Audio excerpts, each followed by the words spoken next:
भैया हम श्री राम चौबे आप सब नगवा की जनता को मैं सबसे पहले प्रणाम करता हूं और आप सबसे मैं विनती करता हूं कि जिला पंचायत नगवा से सदस्य पद हेतु सुनीता भारती पत्नी सुनील कुमार भारती आप सबके बीच में खड़ी हैं। आप लोग भारी से भारी मतों से विजयी बनाए। सुनीता देवी करेली पुकार विजयी बनैया भैया, विजयी बनैया भैया। सुनील भैया करेले गुहार विजयी बनैया भैया।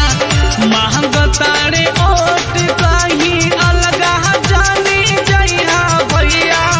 महंग तारे ओट कहीं अलगा जानी जइहा भैया। सुनील भैया करे दे पुकार विजयी बनैया भैया। सुनीता दीदी करे दे पुकार विजयी बनैया भैया। सुनीता दीदी जिंदाबाद जिंदाबाद जिंदाबाद। नगवा की जनता जिंदाबाद जिंदाबाद जिंदाबाद। वैदिक जनता जिंदाबाद जिंदाबाद जिंदाबाद। खलियारी की जनता जिंदाबाद जिंदाबाद जिंदाबाद। गौरिया की जनता जिंदाबाद जिंदाबाद जिंदाबाद। एक वोट मांगी आगे भैया आव हो। अपने सुनीता दीदी बहिनी के जितावा हो, जितावा हो, जितावा हो। एक वोट मांगी आगे भैया आव हो। अपने सुनील भारती भैया के जितावा हो। मिली रोजगार पेंशन वोटवा से जीतैहा भैया। मिली रोजगार पेंशन वोटवा से जीतैहा भैया। सुनीता देवी करे हनी पुकार विजयी बनैहा भैया। सुनील भाई करे हनी पुकार विजयी बनैहा भैया। दुलरपुर की जनता जिंदाबाद जिंदाबाद। नंदनाथ की जनता जिंदाबाद जिंदाबाद।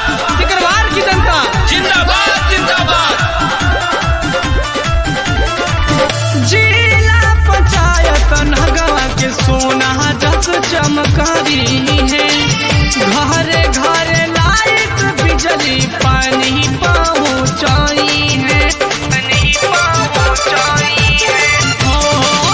जिला पंचायत नगवा के सोना जस चमकारी है। घरे घरे लाइट पानी बिजली पहुँचाई है। विजयी के माला अब की इनका के पहिरावा भैया।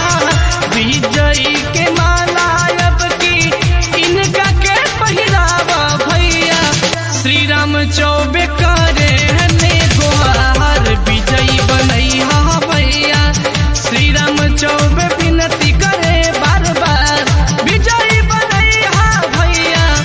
मांगेले